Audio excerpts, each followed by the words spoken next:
It's on now. Yeah, you can flip it onto whatever you like. Yeah, it's on. It is a double bass, yeah.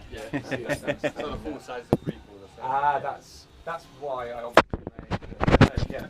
So, who's singing when we get singing. going? Dave's doing a little bit back and vocals. Okay, so we'll need you a little bit close to the mic when we do that. Okay. So if I point that in your general direction for some drumming, and then if I point this towards you two over there, I think that should pick you all up. On the first song I might sort of point and say come a bit closer, move further away, but I can control it all from here, but it's going to be a bit rough and ready. Yeah, so that's what we are. That's alright. Great, great. So, Fab, we've got a minute left on this. Are you all happy with? Yep. Yeah. Ready to go. Great. Cool. Let's do this. Let's move that so I can see. There we go. Either side of the screen. Great. So you're going to be speaking on behalf of the band then? Yeah. Do you trust him? Of course we do. Good. Great. Let's get this guy open. Oh yeah, and if you could take swear words out, if you've got any in there.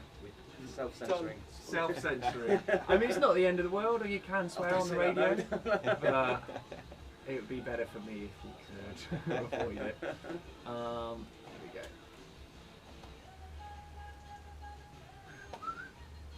we go.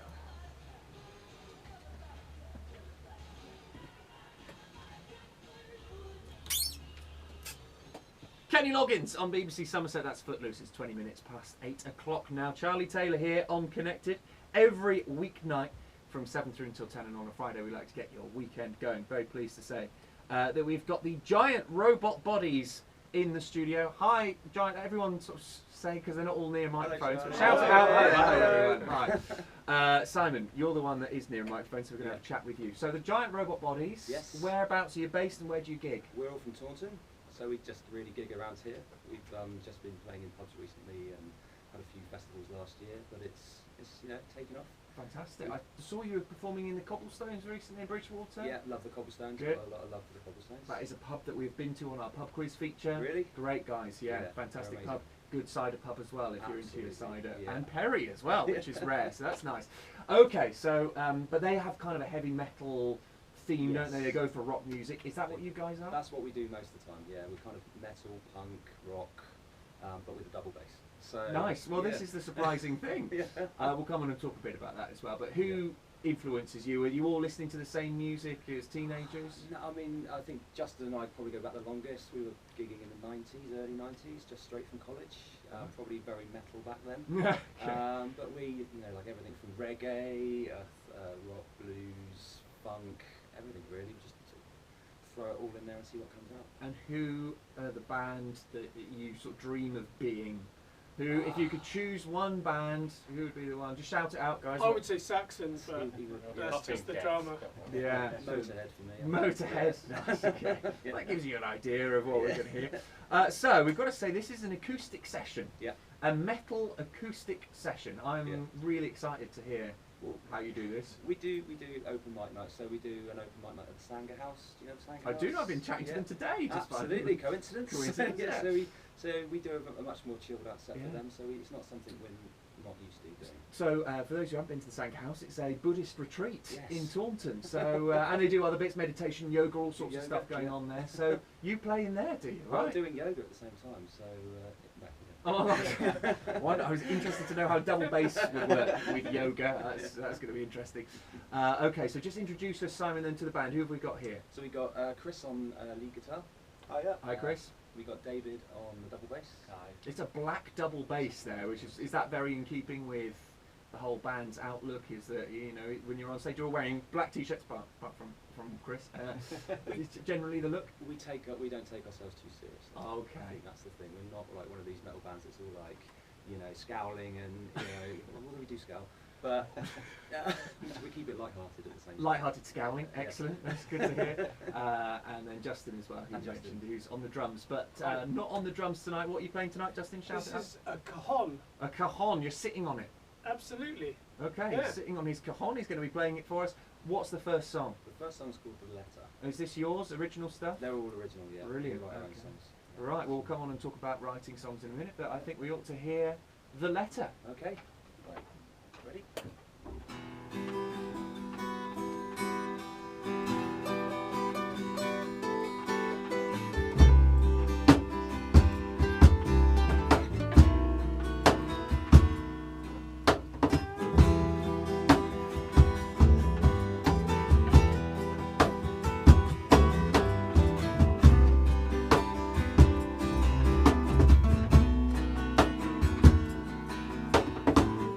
Once again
Awesome. Well done, guys.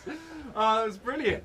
That was really, really cool. Okay, so let's talk about writing songs then. Yeah. So who is there a primary songwriter? Do you all chip in? We all chip in. I think David and I mostly write the main songs, but it's always bring an idea and then the band just jams it out really. Right. So, yeah. Okay, and who is the one behind that one? That was me. That was you. Okay, Yeah. that was great. Yeah. And what's it like when you're sort of suggesting stuff and beginning to play it out? Are you coming up with music first? You come up with lyrics and putting music to it? I've always got a notebook. I'm always writing down notes and I cogitate, and that's what I call it. I cogitate in my brain for like sometimes it'll be days, sometimes it'll be months, sometimes it's years, but it'll always come out eventually.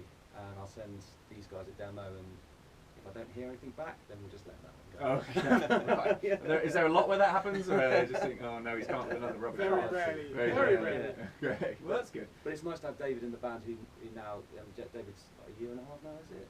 Yeah, and it's nice to have another main songwriting person in the band who's bring another feel, another taste to it. Well, we ought to finish off the story because you said you and Justin go back a long way into the 90s playing together. David, in the last year and a half, so where did you find him from?